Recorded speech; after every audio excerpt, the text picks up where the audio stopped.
Dear students अस्सलाम वालेकुम। बेटा 9th क्लास मैथमेटिक्स चैप्टर 5.3 में हमने कल फर्स्ट 5 क्वेश्चन किए। अब ये आगे बेटा क्वेश्चन नंबर 6 है। मैंने पूरी स्टेटमेंट तो नहीं लिखी, लेकिन आपको समझा देता हूँ वो क्या कह रहा है। कहता है अगर इस पोलिनोमियल को x+1 पे डिवाइड करें तो रिमाइंडर 2b आता है, और अगर इसी पोलिनोमियल को बेटा x-2 पे डिवाइड किया जाए देन रिमाइंडर b+5 आता है। कहता है आप इसमें से a और b की वैल्यू फाइंड करो। तो बेटा क्योंकि रिमाइंडर थ्योरम है, प्रोसेस तो सारा वही होगा, मेथड तो सारे का सारा वही रहेगा। हाँ, इसमें अब ये होगा कि आगे चलकर दो नई इक्वेशन बन जाएंगी, वो जो साइमल्टेनियस लीनियर इक्वेशंस होती हैं, तो उनको सॉल्व कैसे करना है वो फिर हम देखते हैं। ये बेटा px गिवन है x³ प्लस ax² प्लस 7। इसको पहले हमने डिवाइड करना है x+1 पे, तो इसको इक्वल 0 करके यहाँ से हमने x की वैल्यू फाइंड की। अब यहाँ पे बेटा हम पुट करेंगे, जहाँ जहाँ x है हमारे पास वहाँ हम -1 पुट करने लगे हैं। ये -1, ये प्लस a प्लस 7, ये आगे हमारे पास a+6, क्योंकि 7 -1 6 और ये a।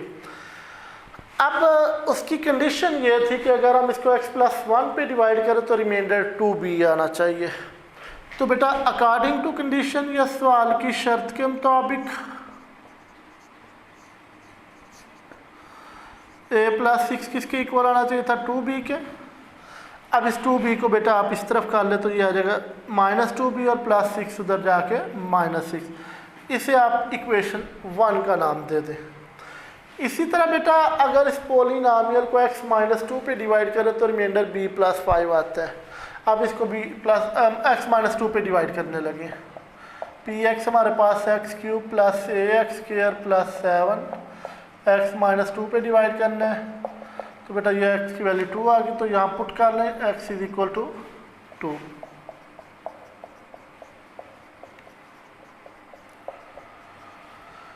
ये बेटा 8 + 4a + 7, ये 4a + 15 हो गया। अब उसकी कंडीशन ये थी कि जब हम इसको x-2 पे डिवाइड करेंगे तो रिमाइंडर b+5 आएगा।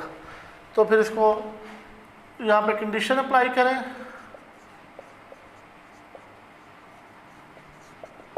अकॉर्डिंग टू कंडीशन या बाय गिवन कंडीशन ये 4a + 15 इक्वल आना चाहिए था b+5 के। अब बेटा ये आ गया हमारे पास 4a - b -15 उधर जाके, देन ये आ गया 4a - b = -10। ये इक्वेशन 2 कह लें। अब बेटा ये हमारे पास दो इक्वेशन बन गई। चलो जी मैं इधर लिख देता हूँ। एक इक्वेशन हमारे पास a - 2b = -6, और दूसरी इक्वेशन है 4a - b = -10। ये इक्वेशन 1 है और ये इक्वेशन 2 है। अब ये साइमल्टेनियस लीनियर इक्वेशन एक दर्जी हमदाद मसावाती हैं। बेटा इनको वो सॉल्व करने के मुख्तलिफ तरीके, कमोबेश 60 तरीक़ों से ये सॉल्व हो जाती हैं। दो तरीके आपने 1.6 में पढ़े, क्रैमर रूल पढ़ा, एक इन्वर्स मैट्रिक्स मेथड पढ़ा, लेकिन वो थोड़े लॉन्ग मेथड हैं। आप बेटा और भी मेथड से इसको सॉल्व कर सकते हैं। तो यहाँ पे मैं जो मेथड यूज़ करने लगा वो एलिमिनेशन मेथड है। अब हमने किसी एक वेरिएबल को, चाहे a को एलिमिनेट कर लो चाहे b को एलिमिनेट कर लो। आप a को एलिमिनेट करोगे तो b की वैल्यू आ जाएगी, आप b को एलिमिनेट करोगे तो आपके पास a की वैल्यू आ जाएगी। तो जिसको आपने एलिमिनेट करना होता है उसके कोएफिशिएंट सेम करने होते हैं। जैसे इधर देखिए बेटा a का कोएफिशिएंट 1 है और इधर a का कोएफिशिएंट 4 है। अगर आप a को एलिमिनेट करना चाहते हो तो इसका आपने कोएफिशिएंट 4 बनाना है, तो आप इस इक्वेशन को 4 से मल्टीप्लाई कर लो।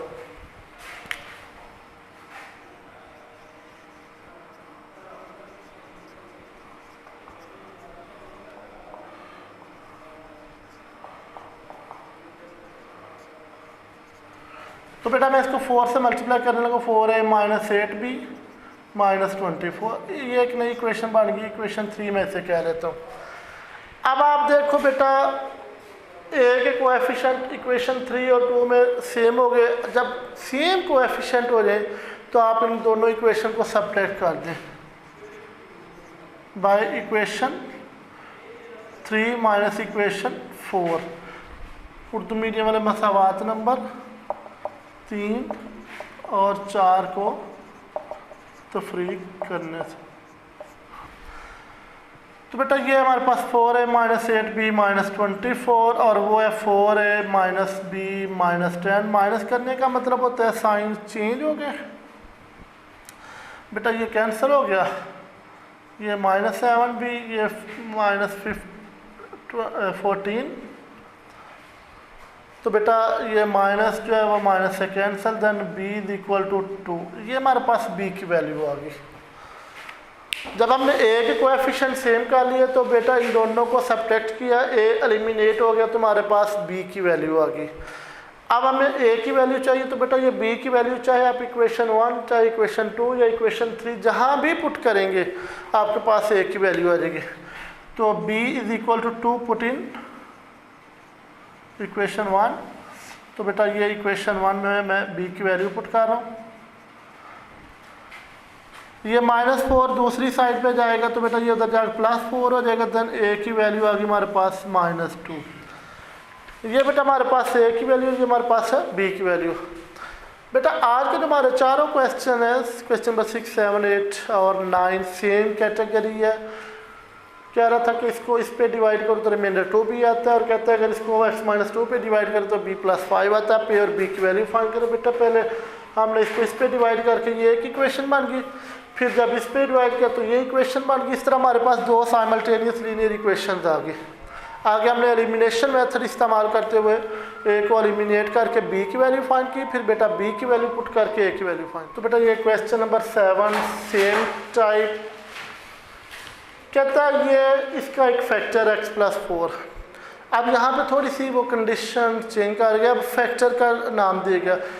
तो फैक्टर होने का मतलब है कि इसका रिमाइंडर हम अपने 0 लेना है, क्योंकि जो फैक्टर होता है वो पूरा पूरा डिवाइड करता है और इसका रिमाइंडर 0 आता है। और इसी को अगर x-2 पे डिवाइड करें तो रिमाइंडर 36 आता है। सबसे पहले बेटा आप इसको लेट कर लें px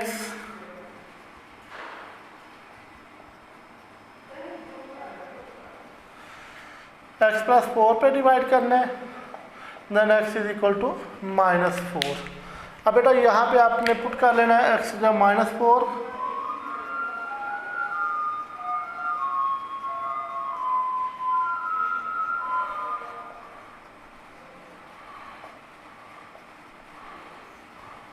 ये बेटा -64 प्लस 16l -4m प्लस 24। -4 का क्यों -64 भी बेटा ये +16 आएगा और मल्टीप्लाई के 16l हो गया, ये -4m हो गया, ये +24। 16l -4m -40 प्लस माइनस किया तो अब कंडीशन ये थी कि x+4 जो ये फैक्टर है पोलिनोमियल का, तो उसके मुताबिक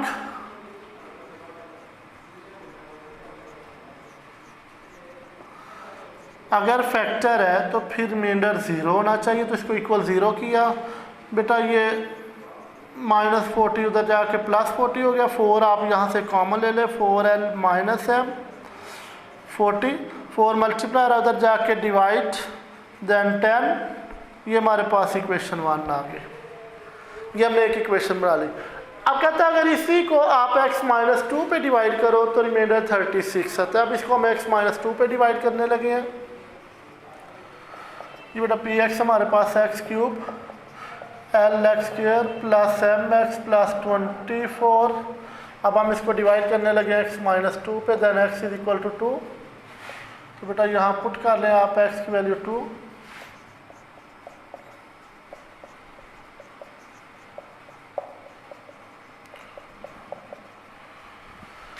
ये बेटा जहाँ जहाँ x था वहाँ हमने 2 पुट कर दिया। ये 8 plus 4l plus 2m plus 24, ये आ गया हमारे पास 4l प्लस 2m, ये 32 हो जाएगा बेटा।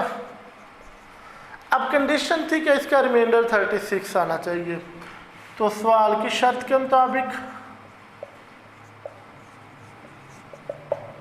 या अकॉर्डिंग टू कंडीशन या by given condition 4l plus 2m plus 32 is equal to 36। Plus 32 उधर जाएगा तो माइनस 32 हो जाएगा। ये आ जाएगा हमारे पास 4l plus 2m is equal to 4। अब यहाँ से बेटा आप अगर चाहो तो 2 कॉमन ले सकते हो, बाकी रहेगा 2l plus m is equal to 4। ये आ जाएगा हमारे पास 2l plus m is equal to 2, ये इक्वेशन 2। इस तरह यहाँ से भी एक इक्वेशन हमने ड्राइव कर ली। अब जो हमारे पास दोनों इक्वेशन है वो मैं इधर लिखने लगा, एक है 4l माइनस m 10 और दूसरी है 2l plus m is equal to 2। इसे आप इक्वेशन 1, ये इक्वेशन 2 है। अब देखें तो यहाँ पर m की कोएफिशिएंट सेम है, इसका भी 1 है इसका भी 1 है, लेकिन वो साइन चेंज है, एक +1 है और एक -1 है। कोएफिशिएंट सेम हो, साइन भी सेम हो तो सब्ट्रैक्ट करते हैं, और अगर कोएफिशिएंट सेम हो लेकिन साइन चेंज हो तो फिर बेटा ऐड करते हैं। अब दोनों को आपने ऐड कर लेना है बाय इक्वेशन 1 प्लस इक्वेशन 2। मसावात नंबर 1 और 2 को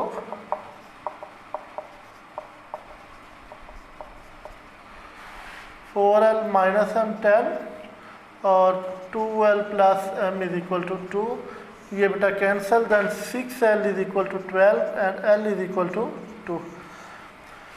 ये बेटा हमारे पास l की वैल्यू आ गई 2। अब हमें m की वैल्यू चाहिए तो चाहे आप ये पुट कर लें, put l is equal to in equation 1 4 2 minus m 10 8 minus m 10, बेटा ये प्लस 8 उधर जाके -8, देन m ये 2 आ गया तो m की वैल्यू आ गई हमारे पास -2। ये बेटा सेम उसी प्रोसेस से हमने l और m की वैल्यू फाइंड कर ली। बेटा क्वेश्चन नंबर 9 कहता है ये एक पोलिनोमियल है जिसको एग्जैक्टली डिवाइड करती है, ये जो एक्सप्रेशन है एग्जैक्टली डिवाइड करना मतलब पूरा पूरा डिवाइड करती है, तो आप a और b की वैल्यू फाइंड करो। अब बेटा सबसे पहले तो आपने इसकी फैक्टराइजेशन करनी है, तो फैक्टराइजेशन आपको पता ही है बेटा, ये हमने इसकी फैक्टराइजेशन कर लेनी है।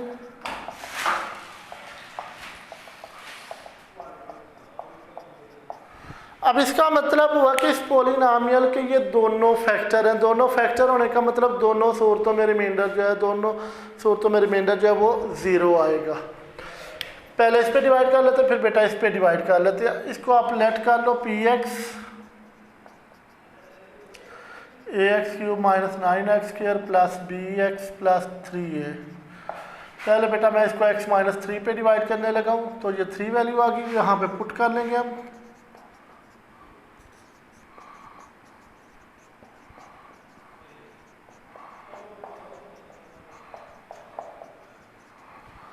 ये बेटा आ गया हमारे पास 27 है, ये 36 हो जाएगा फाइनली, क्योंकि 3 का स्क्वायर 81, ये 3 का स्क्वायर 9, तो 9 को 9 से मल्टीप्लाई किया तो 81 प्लस ये 3b plus 3a।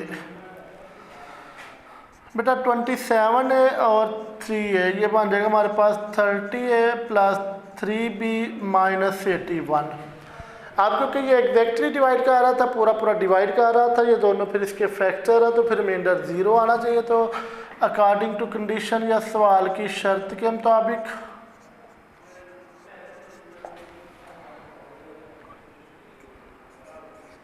(30a plus 3b minus 81 equal 0). 30a plus 3b is equal to 81। 3 बेटा कॉमन ले लो, बाकी रह जाएगा 10a plus b is equal to 81। 3 multiply रहा तो उधर जाके ये डिवाइड होके आ जाएगा हमारे पास 27, ये इक्वेशन 1। अब बेटा इसको x माइनस 2 पे डिवाइड करेंगे,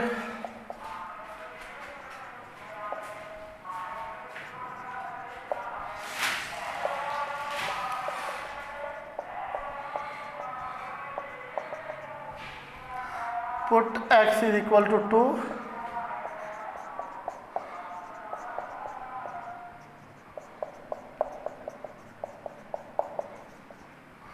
ये बेटा जहाँ जहाँ ए था x था वहाँ हमने 2 पुट कर दिया। ये आगे हमारे पास 8a,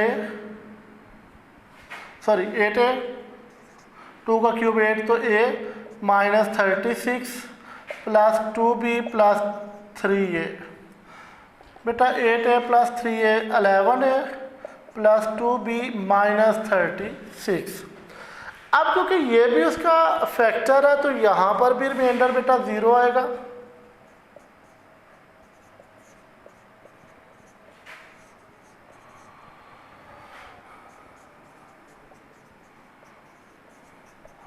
ये आगे हमारे पास finally 11a plus 2b is equal to 36, ये इक्वेशन 2। तो बेटा ये हमारे पास दो इक्वेशन आ गई, एक है हमारे पास 10a plus b is equal to 27, ये इक्वेशन 1 है, और सेकंड इक्वेशन है हमारे पास 11a plus 2b is equal to 36।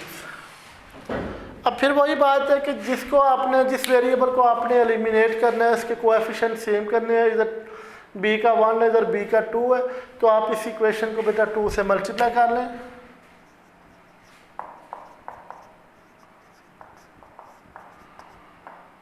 Multiplying both side by 2, 20a आ जाएगा बेटा ये, plus 2b is equal to 54, इसे आप इक्वेशन 3 कह लें।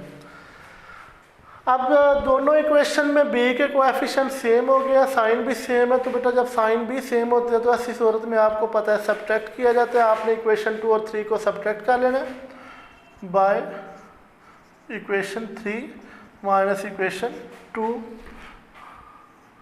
मसावात नंबर 3 और 2 को तो फ्री करने से